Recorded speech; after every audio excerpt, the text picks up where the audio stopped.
अस्सलाम वालेकुम, मैं हूं आपका दोस्त साकिब अख्तर और आप देख रहे हैं ट्यूटोरियल गुरु। Another after effect tutorial. और आज हम अपनी क्लास में बात करेंगे टॉगल की फ्रेम के हवाले से। स्मूथ ट्रांजैक्शन के लिए काम आता है, जिस तरह आपने स्टार्टिंग में वीडियो देखी है कि उसके अंदर किस तरह एनिमेशन हुई है। एक एनिमेशन भी हम इसी एनिमेशन पे काम करेंगे बेसिकली। तो टाइम वेस्ट किए बगैर हम स्टार्ट करते हैं। ये हमारा अडोबी आफ्टर इफेक्ट खुला हुआ है। मैं यूज़ करता हूँ 2015 अडोबी आफ्टर इफेक्ट CC 2015। ठीक है, मेरे पास एक कुछ ये फाइल्स हैं जिसमें एक बैकग्राउंड है और 3 कार्स की इमेज है, जो कि मैंने ऑलरेडी पीएनजी फॉर्मेट में इनको कन्वर्ट किया हुआ है। चाहें तो आप ये प्रोजेक्ट भी मुझसे ले सकते हैं। ठीक है, सबसे पहले हम अपनी एक कॉम्पोजिशन क्रिएट करते हैं। साइज़ वगैरह सब ठीक है, 30 सेकंड पे ही रखते हैं, ब्लैक कलर। ओके। अच्छा, बैकग्राउंड की लेयर हम अपने कंपोजिट एरिया में ले आते हैं। काफ़ी छोटी बैकग्राउंड, साइज़ इसका काफ़ी छोटा है, तो हम इसको शिफ्ट एंड ऑल्ट प्रेस करके इसको हम ड्रैग कर लेंगे। Something like this. ठीक है, लेकिन ये हमारी रेजोल्यूशन, सॉरी, हमारी लो एवीडी फुल पे ठीक है, अच्छी नहीं है लेकिन सही है। एज अ लर्निंग हम इसको चला सकते हैं। अगर आपको किसी प्रोजेक्ट पे काम करना है तो फिर आपको इससे हाई रेजोल्यूशन चाहिए होगी। ठीक है, हमारे पास 3 कार्स हैं। हम तीनों कार्स को अपने प्रोजेक्ट पैनल में ले आते हैं। सबसे पहले हमारे पास ये वाली कार है, हम इसको ले आते हैं इधर और इसको हम यहाँ प्लेस कर देते हैं। ठीक है। अच्छा, हमने क्या करना है कि हमारी कार यहाँ से यूँ आए। तो हम मैं चाहता हूँ कि मैं इसको थोड़ा-सा इसके फ्रेम्स को खोल रहा हूँ। ठीक है ना? और इसकी की जो है वो आपको पता है, बैक स्पेस के बराबर में जो हमारे पास प्लस है वो की फ्रेम्स बढ़ाता है और जो माइनस है वो की फ्रेम कम करता है। ठीक है? मैं इसको 1 सेकंड पे ले गया। ठीक है? मैं इसकी प्रॉपर्टीज़ में चले जाता हूँ, यहाँ से ट्रांसफॉर्म खोलता हूँ और मैं यहाँ इसको पोजीशन को चेक देता हूँ और यहाँ से मैं 1 पे आता हूँ, मतलब जो हमारा फर्स्ट फ्रेम है। और यहाँ मैं इसको सॉरी, हमने बैकग्राउंड लेयर को हमने पोजीशन दे दी, बैकग्राउंड को नहीं, हमें कार वाली लेयर को देना है। I am sorry. ठीक है, यहाँ पे मैं इसको 1 सेकंड पे मैं इसको एक पोजीशन चेक देता हूँ और अगेन यहाँ आके मैं इसको कुछ इस तरह, ठीक है, थोड़ा-सा और बाहर कर लेते हैं। अच्छा, अब मैं अगर इसको प्ले करूँ, प्रीव्यू करके देखते हैं हम। 0 प्रेस करता हूँ, तो आपके सामने ये कुछ इस तरह से आ रही है। ठीक है, लेकिन हमें इस तरह से नहीं चाहिए। ये बहुत ही रफ़ एनिमेशन लगती है अगर हम इसको डायरेक्ट प्ले करें ना। अगर मैं इसको चाहूँ कि ये तेज़ी से आ जाए यहाँ, तो तेज़ी से आने के लिए हमें अपने टॉगल की फ्रेम को यूज़ करना पड़ेगा, जिसके लिए हमने जो अपने पॉइंट्स लगाए हैं, एनिमेशन पॉइंट्स, इन दोनों को सेलेक्ट करना है और राइट क्लिक करना है और यहाँ पे आपके पास की फ्रेम असिस्टेंट के नाम से एक ऑप्शन है। इसको आप जैसे ही यहाँ जाएँगे, यहाँ पे आपके पास 3-4 ऑप्शन आ जाएँगे कुछ इस तरह से। तो हमने यहाँ पे सबसे पहले यूज़ करना है ईज़ी एस। सही है? तो क्या है, इसकी शॉर्टकट भी आप यूज़ कर सकते हैं, F9 प्रेस कर सकते हैं। मैं आपको अभी मैनुअली बता रहा हूँ, ईज़ी एस। ठीक है? अब फिर उसके बाद हमारे जो डॉट्स, एनिमेशन के डॉट्स बने हुए थे, वो कुछ इस तरह तब्दील हो गए। अब हमने क्या करना है, इस ग्राफ पैनल में जाना है। इसका ग्राफ पैनल कहाँ से खोल सकते हैं? यहाँ पे कंपोजिट एरिया में आपके पास कुछ टॉप पे टूल्स नज़र आ रहे हैं। यहाँ से आप अगर इसको देखेंगे, ये ग्राफ एडिटर, क्लिक करते हैं, यहाँ पे हमारे पास एक ग्राफ आ गया। तो अब हमारा जो ग्राफ है वो कुछ इस तरह से है कि हमारा यहाँ से ऐसे ऊपर जा रहा है और यूँ नीचे जा रहा है। ये हमारा एक ग्राफ है। ठीक है? अब मैं चाहता हूँ कि ये तेज़ी से आ जाए।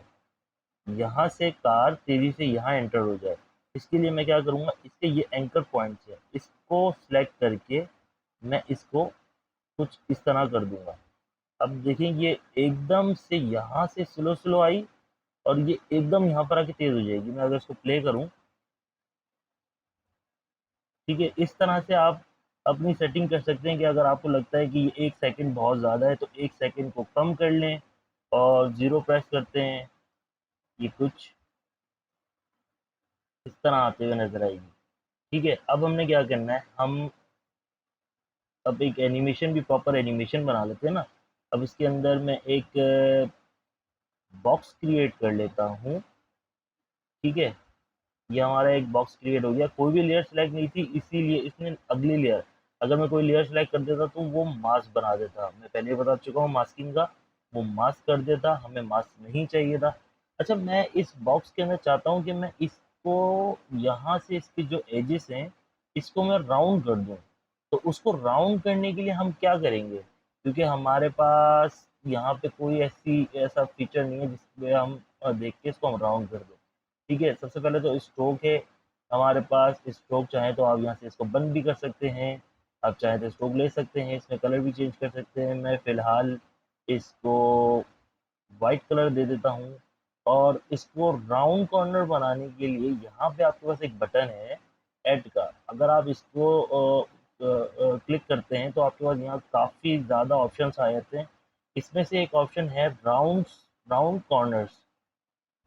ये क्या करता है, अगर मैं इसको सेलेक्ट कर लूँ, राउंड कॉर्नर ले लूँ, तो यहाँ पे कॉम्पोजिट एरिया में हमारे पास एक राउंड कॉर्नर 1 के नाम से हमारे पास एक ऑप्शन शो हो रहा है, ऑप्शन कह लें इसको। ठीक है, मैं इसको खोलता हूँ।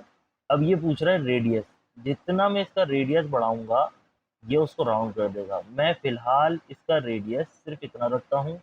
हमारे पास ये राउंड एरिया हो गया। ठीक है, अब मैं चाह रहा हूँ कि जब ये गाड़ी यहाँ से आए तो ये 1 सेकंड के अंदर अंदर ये भी यहाँ से पोजीशन ले ले। तो मैं क्या करूँगा, इसके कंटेंट एरिया को मैं बंद कर देता हूँ, ट्रांसफॉर्म एरिया को खोल देता हूँ। यहाँ से मैं इसकी पोजीशन पे चेक लगाता हूँ और इसको थोड़ा सा कह लें कि आप 10 फ्रेम पीछे मैं इसको पीछे कर देता हूँ। ठीक है, मैं इस पे अमाउंट डाल देता हूँ 300 की, 300 से भी कम और कुछ इस तरह। अब यहाँ से सिलेक्शन करके दोनों की, इसको भी हम सेम वही प्रोसीजर में लेके जाएंगे, इसका भी हम कुछ इस तरह। अब अगर मैं इसको प्ले करूँ तो ये बड़ी बेहतरीन सी एनिमेशन। ठीक है, अब मैं यहाँ पे टाइप कर देता हूँ, एक टेक्स्ट ले लेता हूँ मैं अपना और मैं टाइप कर देता हूँ रोला, लिख दिया मैंने। ठीक है, और इसका मैं कलर कर देता हूँ ब्लैक कर देता हूँ।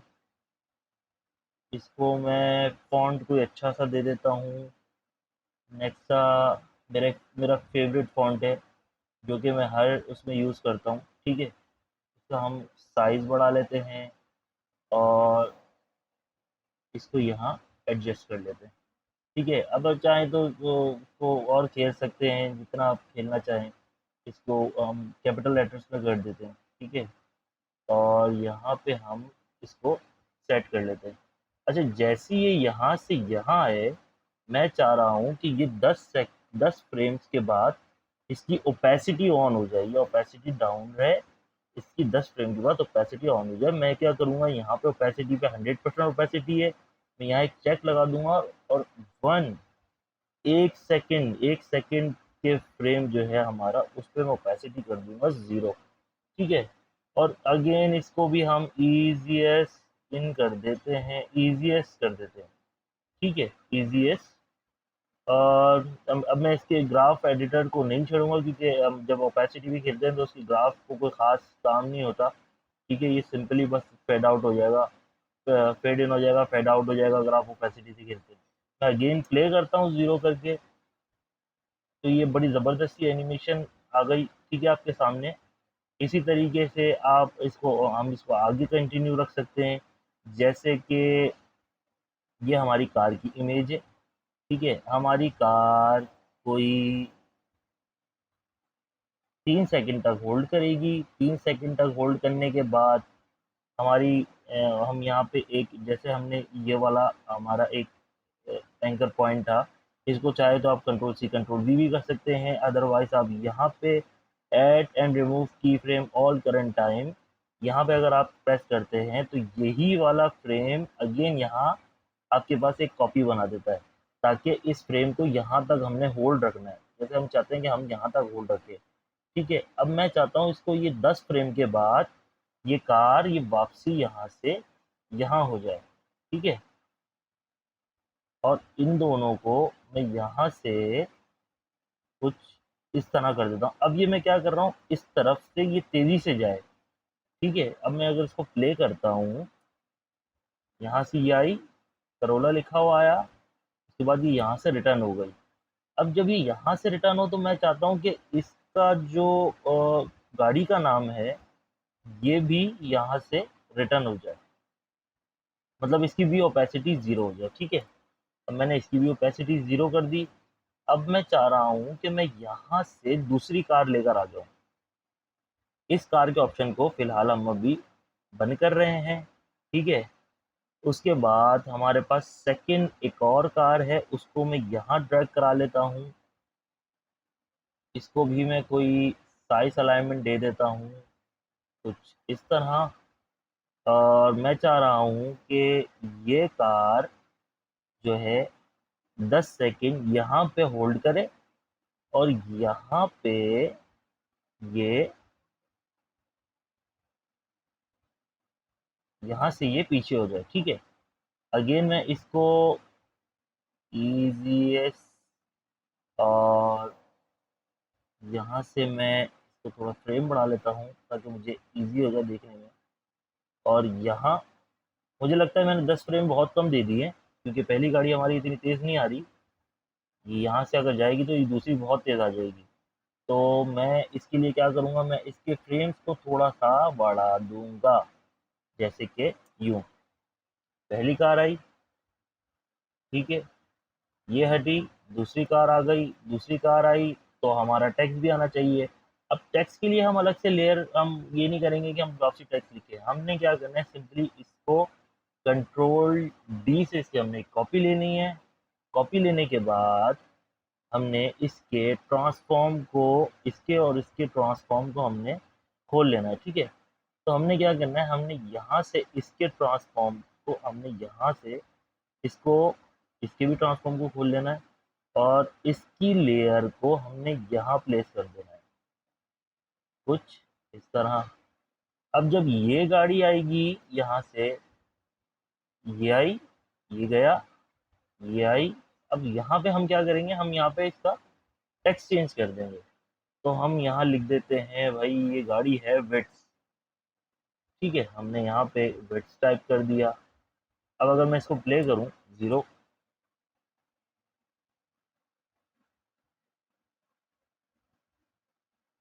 ठीक है। उसके बाद हम चाह रहे हैं कि ये गाड़ी ये वापसी यहाँ से यहाँ चली जाए, जैसे हमारी पुरानी वाली गाड़ी गई थी। तो हम अभी फ़िलहाल इसको, इस वाली लेयर को बंद करते हैं और हमारी सेकंड कार की लेयर ये वाली है। आप इसका नाम चेंज कर दीजिएगा, मैंने नाम चेंज नहीं करा, वरना आपको कन्फ्यूजन होगी कि कौन सी लेयर क्या है, ठीक है। मैं इसको भी पोजीशन आउट दे देता हूँ और इसका भी ग्राफ एडिटर में जाकर इसका ही ग्राफ कुछ इस तरह, ठीक है। अब देखें, ये गाड़ी आई, ये चली गई, ये गाड़ी आ गई, फिर उसके बाद ये भी चली जाएगी। अब ये चली गई, अगेन हम अपनी तीसरी, हम अपनी लास्ट एनिमेशन बनाने के लिए अपनी थर्ड कार को ड्रैग करके लेकर आते हैं, ठीक है।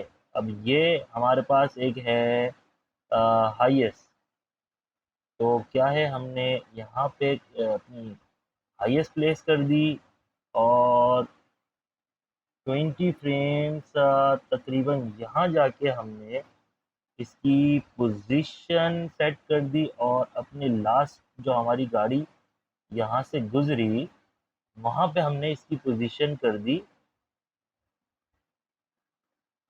कुछ इस तरह से। और सेम वही आपको ईजीएस करना है और यहाँ से इसके एंकर पॉइंट से कुछ इस तरह। अब देखिए मैं इसको अगेन प्ले कर रहा हूँ। फर्स्ट कार वो चली जाएगी, सेकंड कार ये चली गई, थर्ड, ठीक है।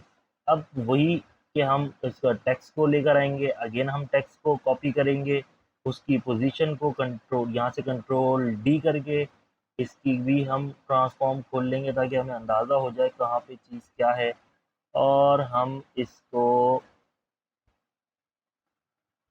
यहाँ से यहाँ कर देंगे, ठीक है। अब हमारे पास जैसे ये आई कार, तो यहाँ पे हमारे पास लिखा हुआ आना चाहिए, मुझे स्पेलिंग कंफर्म नहीं है हाईएस्ट की, आई थिंक ये स्पेलिंग है, स्पेस है या नहीं है ये मुझे कंफर्म नहीं है, तो प्लीज़ इग्नोर दिस, ठीक है। अब मैं ज़ीरो ज़ीरो प्रेस कर रहा हूँ और हम अपनी ये कंप्लीट एनिमेशन चेक करते हैं कि किस तरह की हमारी एनिमेशन बनी है।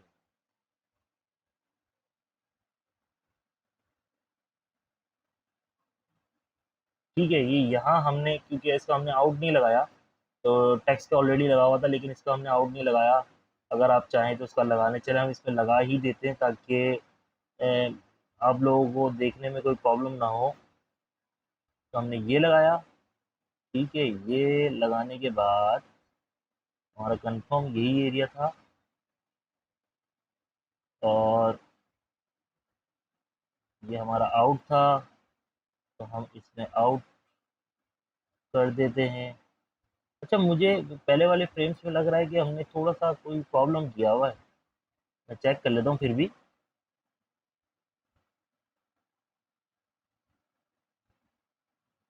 ये वाले फ्रेम्स हमारे ज़्यादा हैं,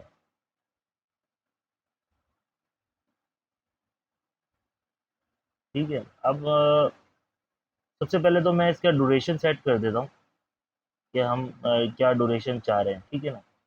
तो ये कुछ यहाँ तक अगर मैं इसको चाहूँ 8 8 सेकंड 18 फ्रेम, तो कॉम्पोजिट एरिया में जाएंगे, कॉम्पोजिट सेटिंग में, और यहाँ पे हम अपना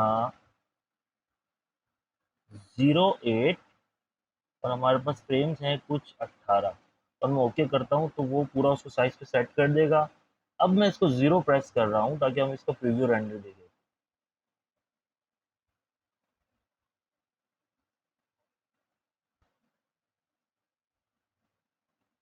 आहा, बहुत ही ज़बरदस्त। अब देखेंगे पूरा स्मूथ चलेगा, वो हमारा प्रीव्यू हो गया।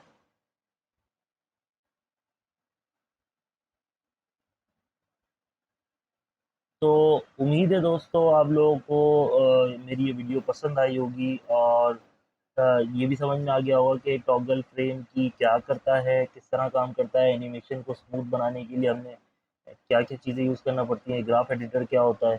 हम इस पे और भी डिटेल में काम करेंगे कि हम कभी अपनी एक कंप्लीट 2D करेक्टर की कोई एनिमेशन बनाएंगे जिसमें हम बात करेंगे कि किस तरह स्मूथनेस आती है और इससे और बेहतर क्या हो सकता है। बेसिकली तो ये अभी आप सबके लिए एक बिगिनिंग लेवल है कि स्टार्टिंग में अगर मैं आपको फ़ौरन से एडवांस लेवल पे लेके जाऊँ तो आप लोग कुछ भी नहीं समझ पाओगे।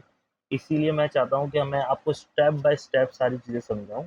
तो मेरे साथ जुड़े रहिएगा, मेरी वीडियो को मेरे चैनल को सब्सक्राइब कर लीजिएगा ताकि हर वीडियो आप लोगों तक पहुँच जाए, और मेरे फेसबुक चैनल को भी, मेरे फेसबुक के पेज को भी जाके फॉलो कर लीजिएगा। उम्मीद है कि मेरी हर वीडियो आप लोगों को इससे बेहतर लगेगी। अभी के लिए फ़िलहाल इतना ही, अगली वीडियो में मिलते हैं। खुदा हाफ़िज़।